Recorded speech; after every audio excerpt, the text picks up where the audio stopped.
YouTuber சேதினி Fathima அவங்க வந்து coconut halwa recipe போடுங்க சிஸ்டர் அப்படின்னு சொல்லியிருந்தாங்க. அவங்களுக்காக தாங்க இந்த வீடியோ.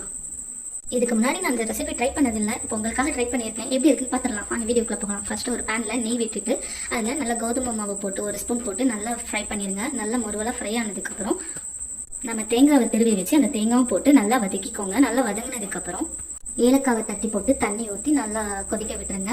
கொதிக்கும் போது நம்ம ஊசி கோதுமை இருக்குல்ல, அந்த கோதுமையை நனைய போட்டுக்கோங்க. நனைய போட்டு அதில் பால் எடுத்து ஃபில்டர் பண்ணி அந்த இதில் ஊற்றிக்கோங்க. ஊற்றிட்டு நம்ம நாட்டு சர்க்கரையை போட்டு நல்லா மிக்ஸ் பண்ணிடுங்க.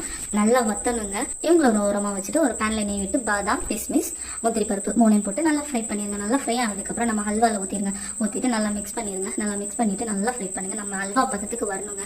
அதுக்கப்புறம் என்னங்க, நம்ம அருஞ்சுவையான கோகனட் ஹல்வா ரெடி ஆயிடுச்சு. புதுசாக வேறு ட்ரை பண்ணியிருக்கோம், எப்படி இருக்குமோ அப்படின்னு நினச்சிட்டு சாப்பிட்டு பார்த்தீங்க. ஆனால் சும்மா சொல்லக்கூடாது, அல்டிமேட்டாக இருந்ததுங்க. நீங்களும் ட்ரை பண்ணி பார்த்துட்டு எப்படி இருக்குன்னு கமெண்ட்டில் சொல்லுங்கள். வேறு என்ன ரெசிபி வேணுங்கிறத கமெண்ட்டில்